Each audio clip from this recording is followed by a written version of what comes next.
di dalam kaidah usul fikih itu hubungannya dengan pernikahan yang beda agama itu akhirnya memberikan dalil sesuai dengan kaidah usul fikih yang mengatakan begini, darul mafasid jalbul musolihi. Artinya apa? Darul mafasid, menolak kerusakan itu lebih baik daripada menjaga masalah. Saya nak beda agama itu beda keyakinan menjadi masalah, lebih baik daripada kerusakannya tajam. Lebih baik akhirnya para fuqaha, para ulama usul berfatwa ada kaidah usul darul mafasid. Ya, darul mafasid artinya menolak kerusakan itu lebih baik daripada menjaga masalah, daripada rusaknya lebih tinggi.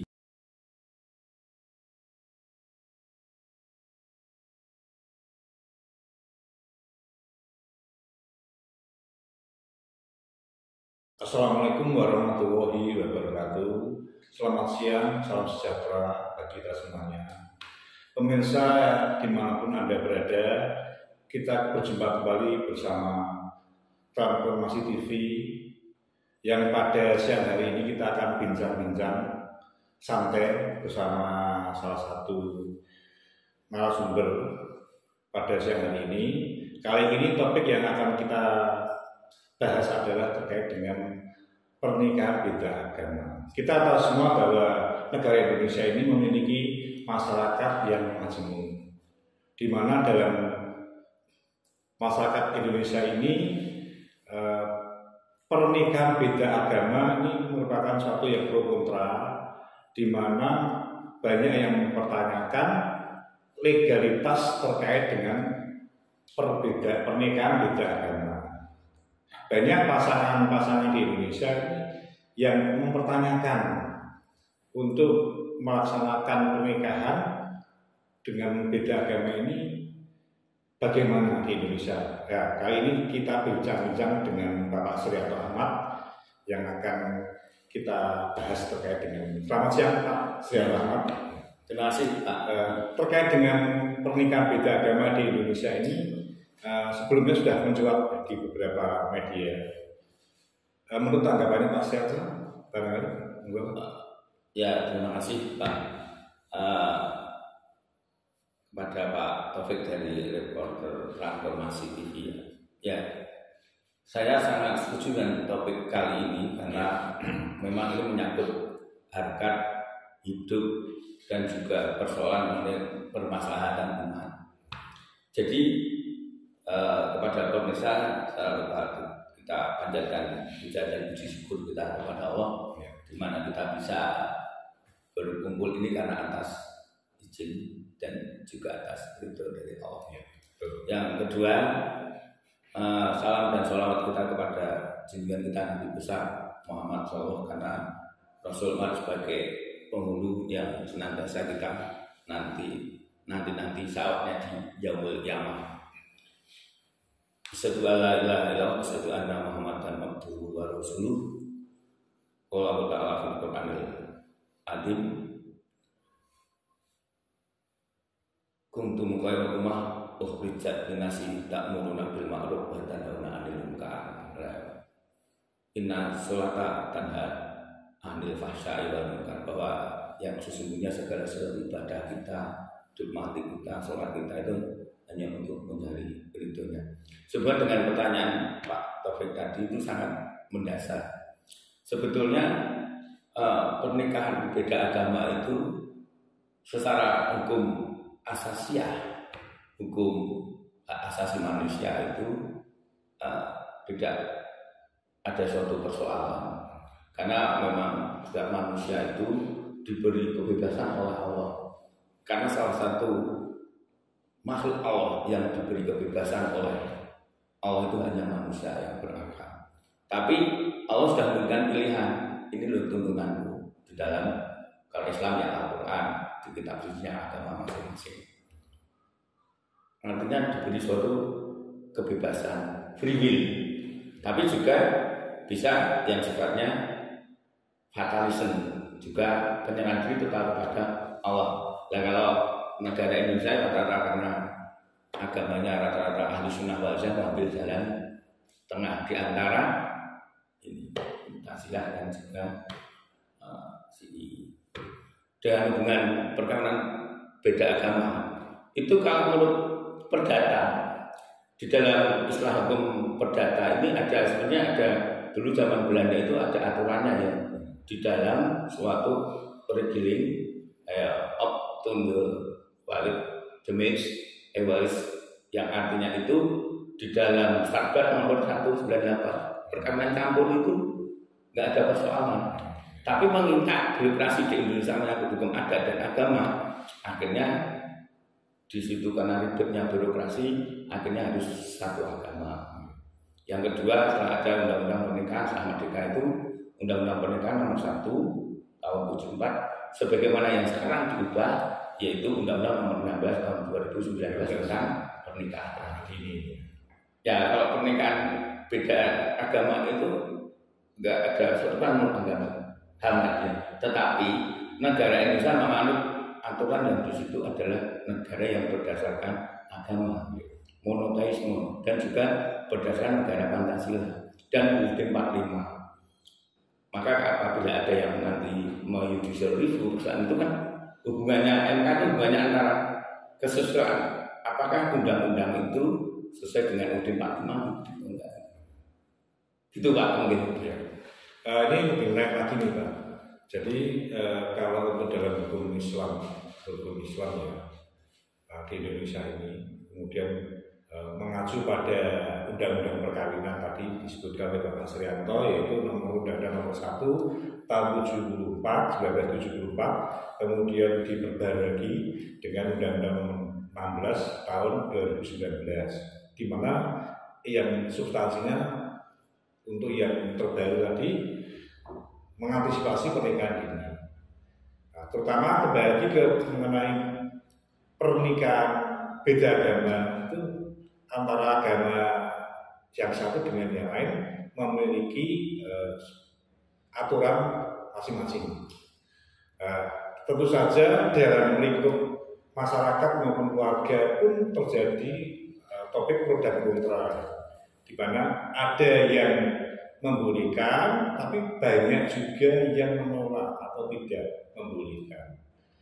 Namun dengan munculnya keputusan MK nomor 1400K/PDT/1986 ini di Indonesia membolehkan pernikahan beda agama, tapi ada beberapa aturan yang dicantumkan oleh MK.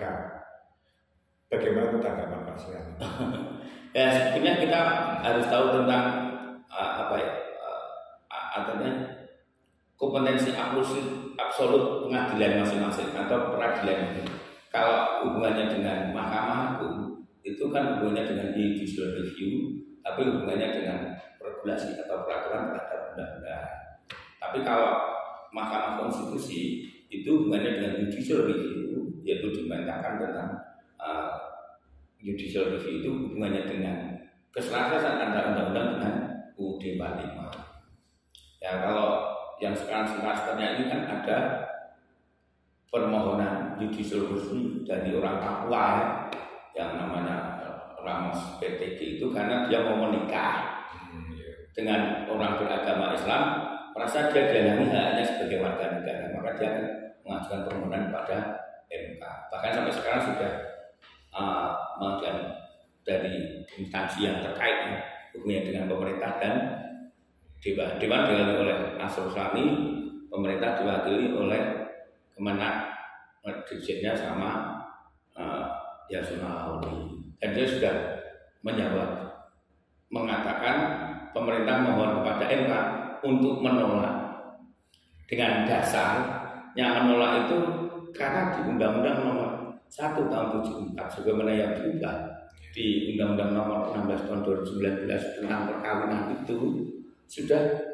mengatur di pasal 2 ayat 1 pernikahan itu adalah sah apabila dilakukan oleh agama dan kepercayaannya masing-masing. Nah, justru disitulah negara itu tidak intervensi segala sesuatu yang hubungannya dengan pernikahan, monggo lah hukum adat masing-masing, hukum agamanya masing-masing, hukum pendapat masing-masing. Hanya negara berhak untuk hubungannya dengan tata pemerintahan dan hubungannya dengan administrasi, hubungannya dengan tata pemerintahan administrasi yang baik harus dicatatkan. Bisa melalui catatan sipil kalau non Islam, bisa juga dengan apabila beragama Islam.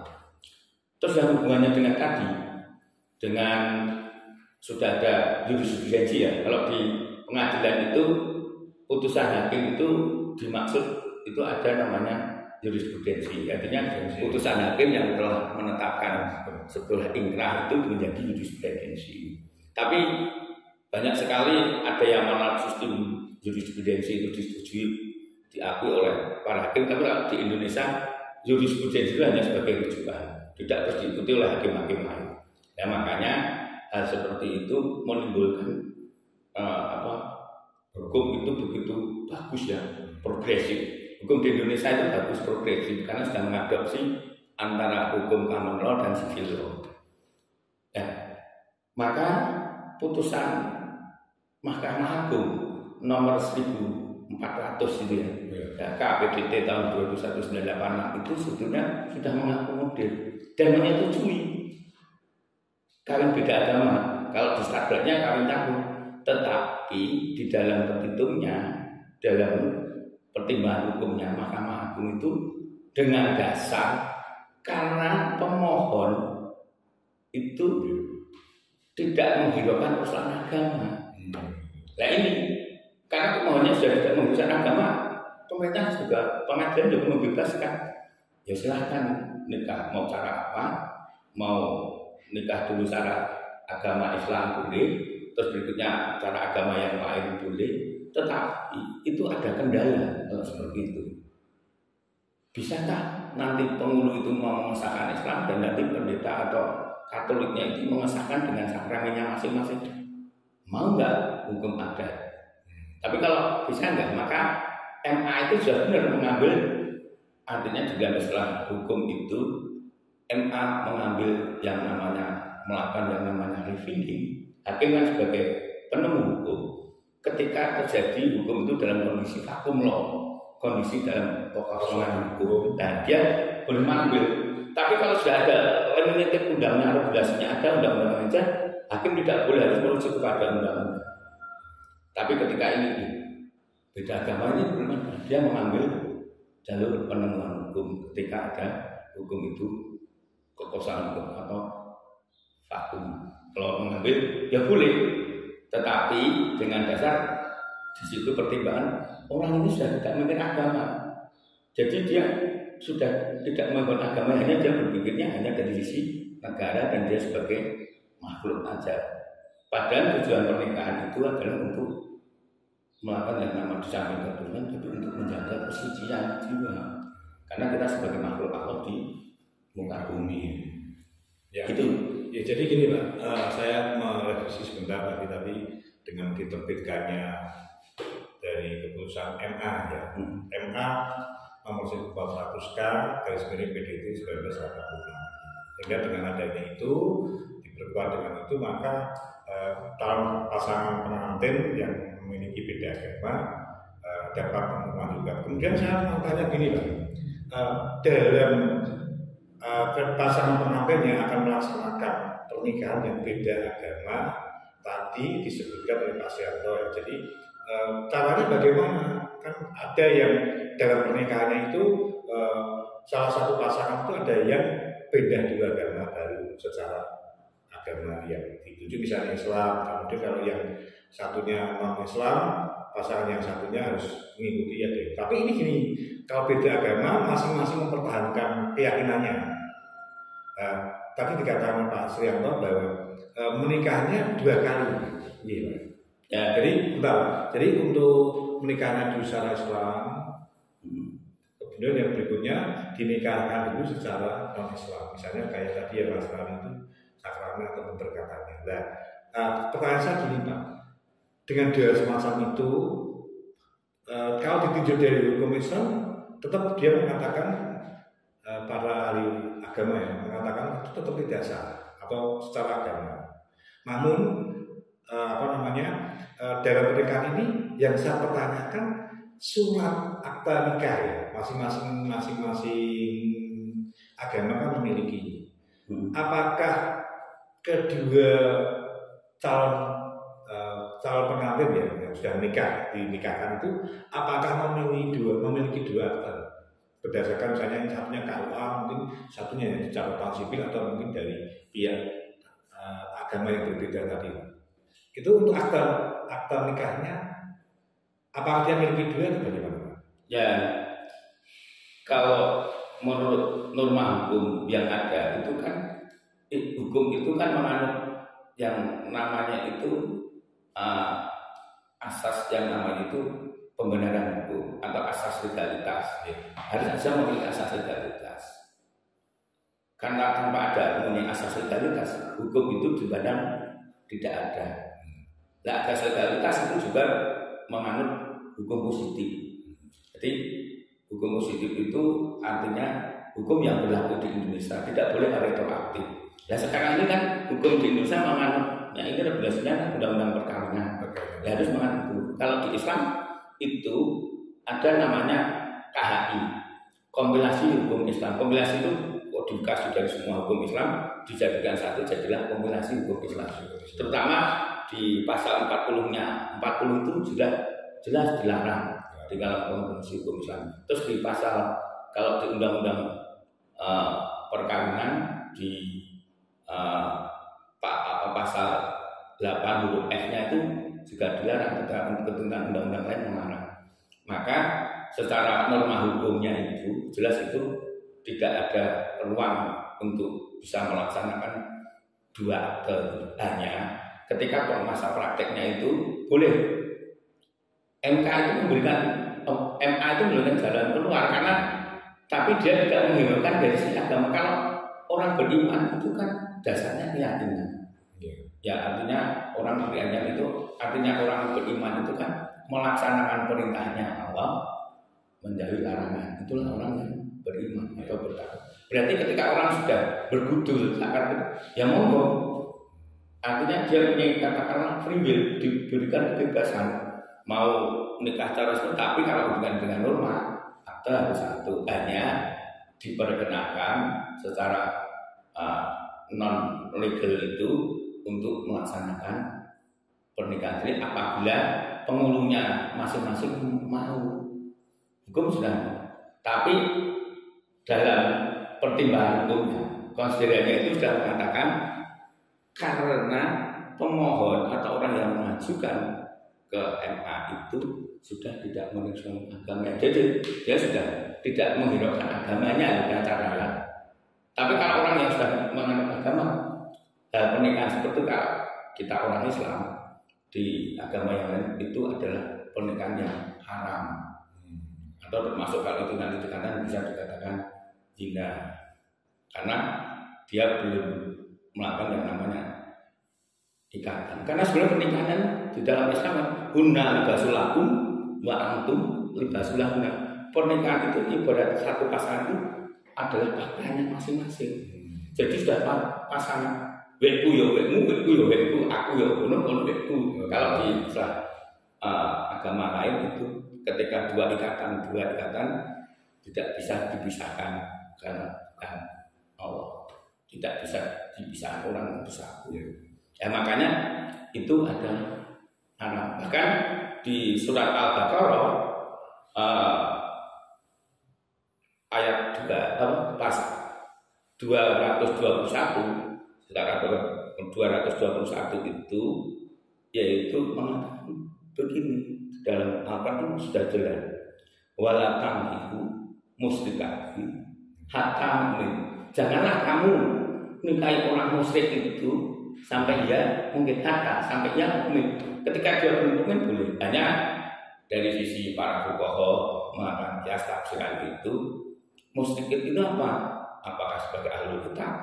Apa? Kalau dia ahli kitab banyak sekali yang mengatakan ahli kitab apa dia seorang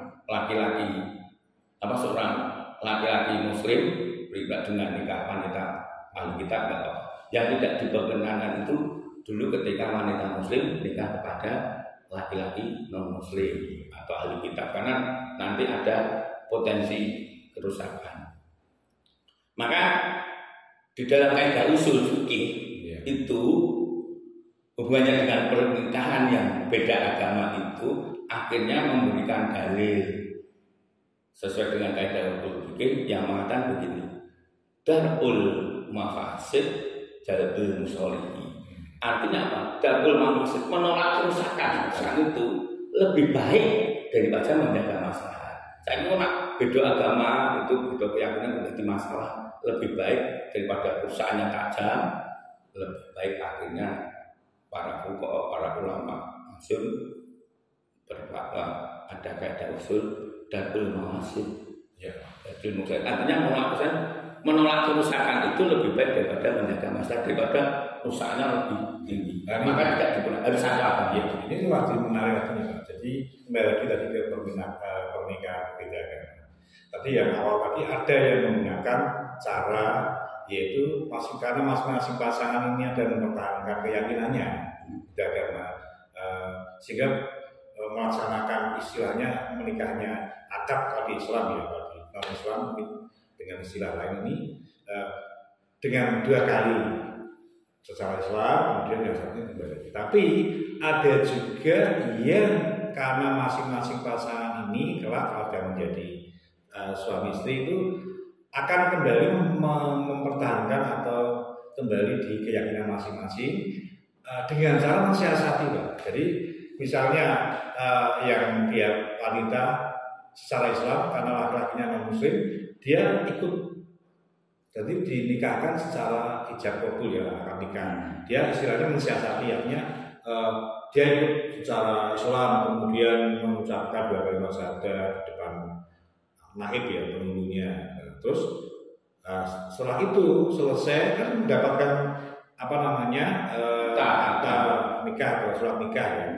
Karena kalau di Islam berhadapan, kalau dia sudah mengucapkan 2 kalimat syahadat dia nggak bisa.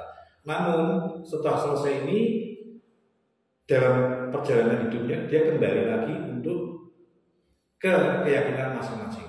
Nah, ini menurut pendapat Pak Suryatno terkait menjumpai hal semacam ini. Ya, makanya sudah saya katakan tadi bahwa Islam itu di samping sudah letter di dalam Al-Quran itu sudah jelas, karena ada kaidah usul itu, yaitu yang begini, al-amru itu menunjukkan lil wujubi, ya dong. Al-amru itu menunjukkan lil wujubi, ada an-nahi menunjukkan lil tahrim. Jadi di situ ada fiil amar dan fiil nahi.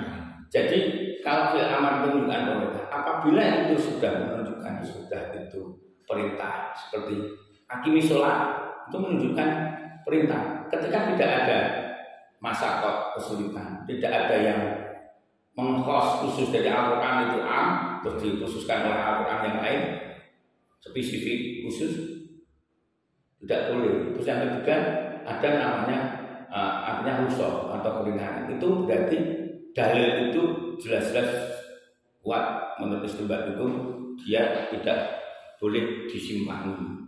Artinya kalau tidak boleh disimpangi ya berarti perintah-perintah. Ya, yang kedua yang berikutnya di Quran surat Al-Baqarah 221 itu kan sudah menetapkan ada fi'il nahi wala tamhilu musyrikati hatta mu'min. Jadi ketika itu sudah ada larangan tanpa ada khos apapun, berarti larangan nikah kepada seorang muslim atau non muslim itu suatu larangan. Itu juga sudah jelas. Tetapi di dalam kaidah usul fikih itu juga dibolehkan di dalam hadisnya kalau umpamanya dengan ahli kitab muslim ya tidak boleh, maka dikuatkan oleh kaidah usul, yaitu darul mawasid jalbil musolihi. Artinya segala sesuatu yang sifatnya itu nanti tidak bisa menjaga masalah tapi kerusakan. Umpamanya sudah orang nikah beda agama, ini akar kedirian jadi pertanyaan tadi. Begitu ya. Artinya apa? Mau harus nikah, ya wes itu setelah itu masing-masing. Dan ini kan ada yang namanya nikah itu nikah sunati. Nikah itu adalah sunat kata Rasul. Berarti sunat itu untuk kebaikan. Dan yang namanya nikah itu al-afaq, itu sebuah kesucian. Ya kalau kesucian itu untuk menjaga sakinah, mawaddah, warahmah. Kalau kemarin itu berarti itu kembali ke nafsu lagi, riwil. Maka sesuai yang kemarin saya di episode sebelumnya itu kan di dalam Quran surat Al-Imran ayat 14 yaitu yuyina linasyi bisyahwat. Rata-rata manusia biasa dengan syahwat itu kan apa? Anisa. Ya jangan sampai karena kita kecintaan kepada laki-laki atau perempuan, syahwat itu karena nafsu, bukan karena kesucian. Jadi pada intinya bahwa larangan beda agama itu tujuan satu untuk menjaga kesucian, menjaga keturunan, dan juga menjaga maslahat kemudian hari. Tapi yang paling pokok itu adalah menjaga suatu kedaulatan, regulasi aturan agama dan aturan pemerintah. Kembali lagi nanti gini Pak. Dalam pernikahan beda agama tadi kan tadi sudah saya singgung sedikit ya, karena dia beda agama, ada salah satu yang mensiasatinya istilahnya dengan masuk atau misalnya ke agama Islam sehingga dapat berjalan dengan mulus ya di depan naik dan mengucapkan syahadat. Kemudian setelah sah dikatakan dalam jam kebumian sah. Nah, setelah itu kan dia akan mendapatkan satu akta nikah atau surat nikah.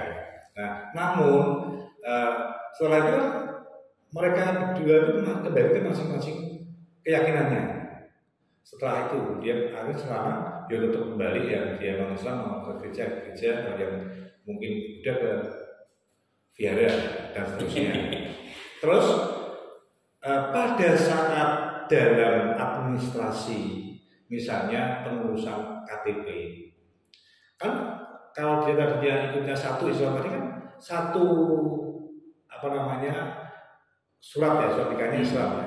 Kemudian pada saat pengurus KTP dia mengurusnya ke agamanya masing-masing. Karena pada saat pengurusannya dia tidak istilahnya tidak melakukan untuk menyertakan kopian hanya isi data yang dusapil itu bagaimana Pak? Jadi KTP-nya berbeda, tidak satu. Padahal pada saat dia awal melaksanakan itu kan sesuai dengan hukum Islam, sesuai dengan aturan Islam. Kenyataannya kembali ke masing-masing, yang satunya di KTP-nya itu Islam, yang satunya non. Menurut pandangan Mas Yan. Itu kembali ke yang saya utarakan dulu untuk menandaskan ya. Bahwa sebenarnya dalam pernikahan itu ada yang sifatnya itu haram, ya. Ada yang sifatnya mubah, ada yang sifatnya sunnah. Ya kalau cinta kasih karena sakinah mawaddah karena kasih sayang mawaddah warahmah itu sunnah. Tapi kalau yang diceritakan oleh reporter bahwa itu tadi adalah pernikahan haram karena ada tujuan tertentu. Ada pernikahan itu dengan melakukan yang namanya tipu daya itu tidak boleh. Mungkin nikah sementara apalagi nikah kontrak itu tidak boleh lagi. Artinya maka pernikahan yang seperti itu artinya haram, bahkan dilarang. Karena fitnahi itu menunjukkan pada aslunya itu adalah fitnahi. Walaupun secara hukumnya legalitasnya dia legal, secara hukum legal, karena adanya jurisprudensi. Tapi dia sudah bahasanya MA itu harus betul. Sebenarnya artinya bahasa Islam dia sudah melekat di jalan agamanya masing-masing, tapi di dalam mahkamah itu betul dia tidak menghiraukan agamanya, bahasanya lembut gitu. Karena hakim kan, makanya hal seperti itu dilarang. Bahkan sudah ada kita ada usul fikih itu darul mawasyid, darul musolati, segala sesuatu yang sifatnya jangan sampai hanya menjaga masalah tapi menolak kerusakannya jadi besar. Maka dibalik dari kaidah itu, menolak kerusakan itu lebih baik daripada menjaga masalah. Karena nikah beda agama itu dilepas terus tak sakar PDB, artinya jadi sosial level, kumpul kebo tanpa aturan, nanti keturunan seperti apa tanpa ada regulasi. Maka para fuqaha, para pemikir Islam, artinya membuat kaidah usul fikih seperti itu diterapkan dalam pasal tentang kawin campuran. Nah ini Pak, berarti dalam pernikahan beda agama yang oleh pemerintah akhirnya ada jalan keluarnya membolehkan. Namun apakah pernikahan beda agama itu dianggapnya mendingan sosoknya itu mendingan pernikahan beda agama daripada mereka kumpul kebo atau sama? Apakah juga salah satunya itu Pak? Dibanding kumpul tidak menikah lebih baik menikah walaupun dia mempertahankan keyakinan masing-masing. Kalau Pak Sianto bagaimana? Ya, ini kembali kepada dasarnya ya. Adin itu adalah aturan. Din itu yang dikata dana ya dinan. Artinya aturan. Dari aturan dari Allah. Kalau bahasa leksikalnya dana ya dinan artinya hutang. Jadi hutang kepada Allah itu karena kita bisa hidup itu. Cara membayar dengan apa? Ikuti aturannya. Aturan yang makna din yang kedua adalah aturan. Ya. Kalau sudah orang itu sudah tidak mengikuti aturan Allah, karena yang namanya agama itu kan sebetulnya keyakinan. Nah, kalau dia sudah tidak punya keyakinan kepada Allah, itu kan juga sebenarnya sifatnya subjektif dan tidak boleh diganggu-gugat. Maka istilahnya negara itu hanya memberikan sebuah solusi. Tapi di dalam norma hukumnya, itu di dalam regulasinya itu sudah terkunci sebetulnya di situ karena di pasal 2 ayat 1 pernikahan dikatakan sah apabila dilakukan oleh agama dan kepercayaannya masing-masing. Berarti intinya pernikahan itu diberikan kebebasan kepada agamanya masing-masing. Seperti Hindu itu hanya dengan tidak seperti Islam lengkap ya, ada ijab kabul, saksi, mempelai, terus mahar. Tapi kalau di Hindu dengan mengelilingi api suci dengan itu pacar dikasihkan dengan di ini keningnya cek itu sudah terjadi sebuah pernikahan. Kecuali segala sesuatu itu yang sifatnya darurat. Kalau darurat itu kan dibolehkan seperti orang satu laki-laki dan perempuan bukan muhrim jatuh dari pesawat, tidak ada orang yang ya langsung nikah hanya karena Allah saja. Baca syahadat, maksudnya ada saksinya ada. Nah ini kan suatu darurat kan. Kalau darurat tapi kondisi yang sudah umum harus menaati hukum administrasi dan hukum negara. Karena ada Quran yang mengatakan ya ayyuhalladzina amanu, orang yang beriman, atiiu Allah wa atiiur Rasul, taat kepada Allah dan taat kepada dan wa ulil amri minkum, dan taatlah kepada pemerintahmu. Amir kamu kan gitu. Itu sama. Jadi untuk pernikahan beda agama di kesimpulannya ya bisa disebut bahwa para pasangan yang akan menikah ini dia melaju ya karena melanjutkan untuk niatnya karena juga didukung tadi dengan adanya terbitnya keputusan Mahkamah Agung ya. Nomor 1/400 PDT garis miring 1986. Nah ini sudah jelas ya sehingga itu ada namanya untuk dasarnya itu juga tandanya. Nah sekarang monggo pasti tolong disimpulkan tadi terkait dengan pernikahan dini ya pernikahan berbeda keyakinan atau beda agama. Apa disimpulkannya? Ya ini jadi menurut pendapat kami itu bisa apa yang kami ucapkan itu kami simpulkan ini pendapat ya. Jadi kalau namanya pendapat walaupun kami tetap mengacu kepada regulasi yang ada. Kalau Islam dan Al-Quran artinya atau hadis perkara ini, tapi kami ada dasarnya bahwa pernikahan beda agama itu kalau secara hukum Islam atau agamanya masing-masing itu ada larangan. Bedanya Islam itu larangan karena dalam pasalnya itu sudah pasal 2 ayat 1 itu pernikahan dikatakan sah apabila dilakukan oleh agama dan kepercayaan masing-masing. Bebas. Tetapi kalau masyarakat atau warga itu mau kepingin melaksanakan itu juga ada solusinya. Ini kan terserah MA sudah memutuskan itu, tetapi dia sudah tidak menghiraukan agamanya atau dia sudah keluar dari jalur keyakinannya. Walaupun dia agamanya itu, tapi karena dia pernikahan tidak sesuai dengan aturannya kan, berarti apa? Tapi negara membolehkan. Artinya ada dicatat tertentu. Tetapi secara norma tidak boleh 2 akte. Berarti kan aktenya 1, tapi nanti mungkin pemberkatannya di Islam, di apa, di sini di asal penghulunya masing-masing mau. Karena negara Indonesia adalah negara monoteis, negara yang berdasarkan ketuhanan yang Maha Esa. Bahkan putusan pengadilan pun berdasarkan ketuhanan yang Maha Esa. Yang kedua, itu negara Indonesia adalah negara Pancasila. Dan negara Indonesia juga menganut istilahnya hukum positif. Ketika itu tidak ada regulasinya, legalitasnya tidak ada, juga tertolak. Maka dapat disimpulkan bahwa nikah beda agama itu kesulitan untuk mencari norma hukum baru.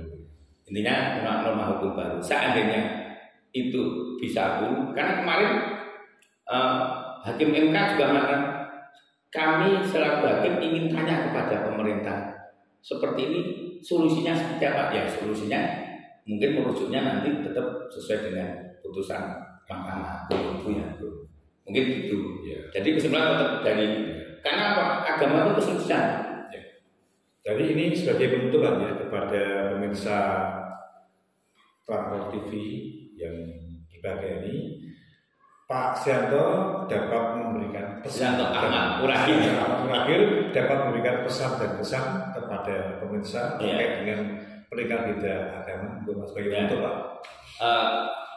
Assalamualaikum warahmatullahi wabarakatuh kepada pemirsa sekalian yang ada di manapun kami memohon artinya kesan-kesan bahwa pernikahan beda agama itu walaupun dibolehkan, tetapi secara agama itu dilarang karena sudah di agamanya masing-masing sudah ada larangan. Maka kami menghimbau kepada ikhwan maupun masyarakat sekalian itu agar ketika ingin melaksanakan pernikahan itu hendaknya dilalui dengan niat ikhlas yang tulus, dengan hati bersih bahwa kita itu sebagai hamba Allah, bahwa segala sesuatu hidup di dunia ini adalah untuk mencari kebahagiaan dunia dan akhirat. Kalau pernikahan ya ingin menjadi hidup sakinah mawaddah warahmah. Gitu ya. Baiklah pemirsa Transformasi TV dimanapun Anda berada, demikianlah perbincangan kami dengan Bapak Sianto Ahmad Wakil selaku narasumber. Apa yang kita diskusikan tadi semoga bermanfaat bagi pada semua khalayak pemirsa. Terima kasih, selamat siang. Wassalamualaikum warahmatullahi wabarakatuh. Assalamualaikum warahmatullahi wabarakatuh.